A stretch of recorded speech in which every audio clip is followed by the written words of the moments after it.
નમસ્કાર, મારી મંજુલા સાલાણી ઓફિશિયલ ચેનલમાં આપ સૌનું હાર્દિક સ્વાગત છે. નમસ્કાર, આપની સાથે હું મંજુલ. દારૂ, ડ્રગ્સ, અફીણ આવું બધું આ ગુજરાતમાં આવે છે ક્યાંથી? આટલા કિસ્સાઓએ હવે આપણને હેરાન પરેશાન કરી દીધા છે. આવું આ કેટલા દિવસો સુધી ચાલશે તે આપણે સૌ નથી જાણતા.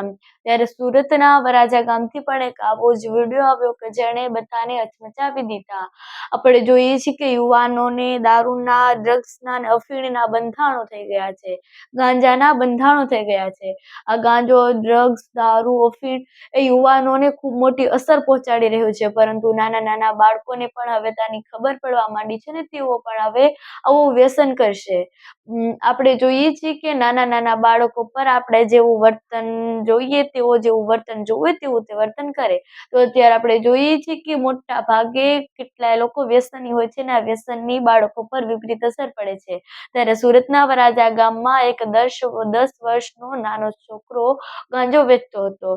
એ વિડીયો હતો એટલે વિડીયામાં એવું દેખાતું હતું, એટલે ગાંજો આપ્યો તેવું ન દેખાતું હતું, પરંતુ જે છોકરો હતો તેને એક જે વ્યક્તિ ખરીદવા આવ્યો હતો તેણે કેટલા બધા રૂપિયા આપ્યા અને એ રૂપિયા ગણતા જોઈને પછી ખબર પડી કે તે ગાંજો વેચતો હતો. ત્યાર પછી આ વિડીયો ચર્ચામાં ચાલ્યો ને ત્યાં સુરતની પોલીસ પહોંચી. સુરતની પોલીસે ત્યાં ખૂબ સારી રીતે કામગીરી કરી, પરંતુ આટલા દિવસ સુરતની પોલીસ શું કરતી હતી? આટલા દિવસ સુરતની પોલીસ નથી ખબર તેને કે આપણા સુરતમાં દારૂ વેચાય છે, તો આપણે હવે ત્યાં જાગૃત થઈએ અને આવા લોકોને પકડીએ. પરંતુ ના, અત્યારે મોટા ભાગે એવું જ થાય છે કે ખબર હોવા છતાં આવા લોકોને પકડવામાં નથી આવતા. ત્યાર પછી ત્યાં જે પુલ નીચે જે વ્યક્તિઓ વેચતા હતા ગાંજો હતો તે વ્યક્તિને પકડવા માટે ત્યાંની જે બધી ટ્રાફિક હતી પુલ નીચેની તેને પણ ખાલી કરી દેવામાં આવી.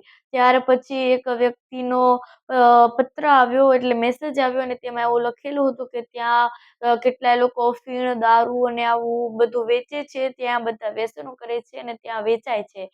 તેના કારણે પોલીસે વધારે આ કામગીરી શરૂ કરી છે ને અત્યારે ત્યાંની બધી ટ્રાફિક ખાલી કરી દેવામાં આવી છે. હા, સવાલ એ થાય છે કે ટ્રાફિક ખાલી કરી દેવાથી પણ તે વ્યક્તિઓ મળશે કે નહીં તેના પર ખૂબ મોટો આધાર છે.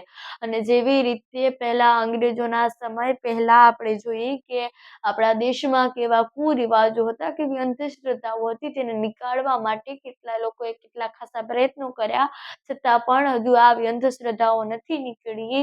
તેવી જ રીતે હવે દારૂનું પણ આવું થવાનું છે. હવે પોલીસ કેટલું પણ કાર્ય ન કરી લે, પરંતુ હવે ક્યાંક ક્યાંક તો દારૂ વેચાવાનું જ છે, કારણ કે આ જે એક હવે બધા લોકો માટે એક એવી વાત બની ગઈ છે, એવી બાબત બની ગઈ છે કે તેના પર પોલીસને કંઈ કહે તો અસર નથી પડે એમ. અને હા, અસર પડે પરંતુ જો તેના પર પહેલેથી જ ધ્યાન દોરવામાં આવ્યું હોય ને પહેલેથી જ તે લોકોને પકડવામાં આવ્યા હોય, તેને કડકમાં કડક સજા કરવામાં આવી હોય, તો આ કાર્ય સારી રીતે નીવડે અને આ કાર્યમાં તે લોકો સફળ રહે તે અવશ્ય છે.